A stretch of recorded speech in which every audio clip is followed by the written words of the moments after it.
Hrvatska nije član Međunarodnog olimpijskog odbora.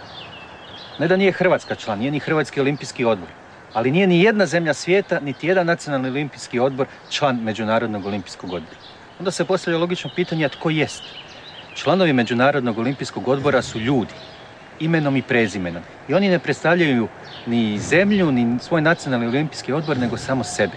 Biraju se po posebnim zaslugama za unapređenje i razvoj olimpizma u nekoj zemlji svijeta, a da bi Međunarodni olimpijski odbor sačuvao svoju neovisnost, oni njih definiraju, dakle svoje članove, kao predstavnike Međunarodnog olimpijskog odbora, diplomate Međunarodnog olimpijskog odbora u zemljama iz kojih dolaze. Hrvatska je do sada imala tu veliku čast da ima čak 3 Hrvata člana Međunarodnog olimpijskog odbora, Franju Bučara, Borisa Bakraća i donedavno Antuna Vrdoljaka. Jedan od najprepoznatljivijih simbola na svijetu jest 5 isprepletenih olimpijskih krugova različitih boja.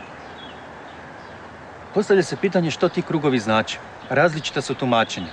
Međutim, sasvim točno i precizno istinito tumačenje kaže sljedeće.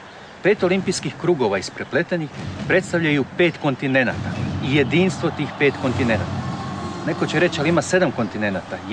U trenutku kad su stvarali taj olimpijski simbol, Antarktika nije bila priznata kao kontinent, a Sjevernu i Južnu Ameriku su prikazali kao jedan zajednički kontinent. Stoga 5 krugova.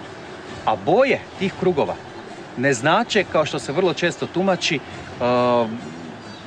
ne simboliziraju dakle pojedini kontinent, crna boja Afriku, žuta boja Aziju ili slično, nego zajedno tih 5 boja, plava, žuta, crna, zelena i crvena, zajedno sa bijelom pozadinom na kojoj se nalaze, pokazuju jednu od boja svih svjetskih zastava.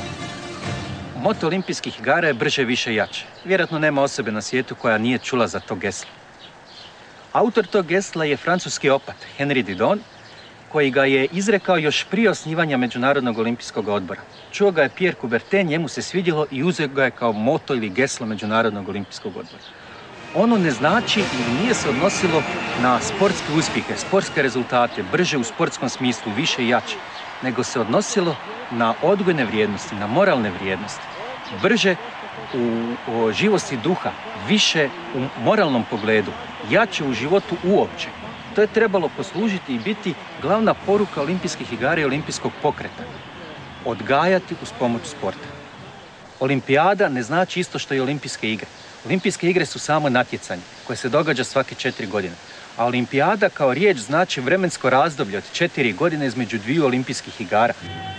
Mnogi će se sportaši možda razočarati kada shvate da zlatna olimpijska medalja koju su osvojili na olimpijskim igrama zapravo nije zlatna. I zlatna olimpijska medalja i srebrna olimpijska medalja moraju biti načinjene od srebra. Najmanje 92% medalje mora biti od srebra. S dodatkom da zlatna olimpijska medalja je tek pozlačena sa otprilike 6 grama zlata. Zlatna olimpijska medalja nije se oduvijek ni dijelila na olimpijskim igrama. Na prvim olimpijskim igrama pobjednici su dobivali srebrnu. Drugi je dobio brončanu, a treći nije dobio nikakvu medalju. Na drugim olimpijskim igrama, 1900. u Parizu, pobjednici olimpijskih igara uopće nisu dobili medalju, jer organizator smatra da su slike koje su im davali, umjetničke slike, vrednije od medalje. Tek 1908. je podijeljena prva zlatna olimpijska medalja. Ta olimpijska medalja 1908. je bila od pravoga zlata. I samo još jednom kasnije u povijesti, na sljedećim olimpijskim igrama 1912. data je olimpijska medalja od čistoga zlata.